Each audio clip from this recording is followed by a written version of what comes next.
నల్గొండ, ఖమ్మం, వరంగల్ చోట అక్కడ కొంత ఇండిపెండెంట్ అభ్యర్థి గెలుపొందినప్పటికీ కరీంనగర్, నిజామాబాద్, మెదక్ సంబంధించినటువంటి ఈ 4 జిల్లాల పరిధిలోటువంటి గ్రాడ్యుయేట్స్ టీచర్స్ ఎమ్మెల్సీ ఎన్నికల్లో కూడా బీజేపీ ఘన విజయం సాధించింది. అధికార కాంగ్రెస్ పార్టీకి, రేవంత్ రెడ్డి సర్కార్కి ఇదొక చెంపపెట్టుగా నిలిచిన పరిస్థితి. షాక్కు గురయ్యారు కూడా. సో ఈ నేపథ్యంలో ఈ అంశం ఏకంగా క్యాబినెట్లో కూడా చర్చకు వచ్చింది.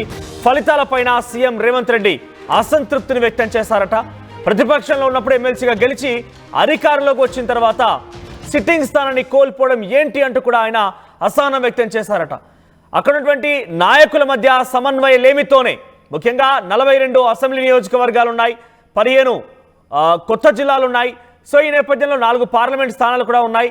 అక్కడ 23 మంది కాంగ్రెస్ ఎమ్మెల్యేలు ఉన్నారు. 2 డైరెక్ట్గా అక్కడ ఆ జిల్లాల పరిధిలో మంత్రులుగా ఉన్నారు, మరొక 2 అక్కడ ఇన్ఛార్జ్ మంత్రులుగా ఉన్నారు. సో ఈ నేపథ్యంలో అటు ఇటుగా 4-5 మంత్రులు, 23 మంది ఎమ్మెల్యేలు, ఇంతమంది ఉన్న చోట ఒక ఎమ్మెల్సీ స్థానాన్ని కూడా గెలుచుకోలేకపోయాను ఒక ఆవేదనని అటు ముఖ్యమంత్రి రేవంత్ రెడ్డి ఆగ్రహాన్ని కూడా వెలుగక్కినట్టు తెలుస్తోంది. ఇది పక్కాగా సమన్వయలేమితోని, కమ్యూనికేషన్స్ గ్యాప్ వల్ల కార్యకర్తలు, నాయకులు పెద్దగా పట్టించుకోవడం మూలంగానే ఈ యొక్క ఓటమి జరిగిందని చెప్పుకుని నిర్ధారించినట్టు తెలుస్తోంది. అయితే ఇదే కనుక కంటిన్యూ అవుతే రేపటి రోజున సర్పంచ్ ఎన్నికలపైన కూడా ఈ ప్రభావం బలంగా పడే అవకాశం ఉన్నట్టుగా వారు అంచనా వేస్తున్నారు.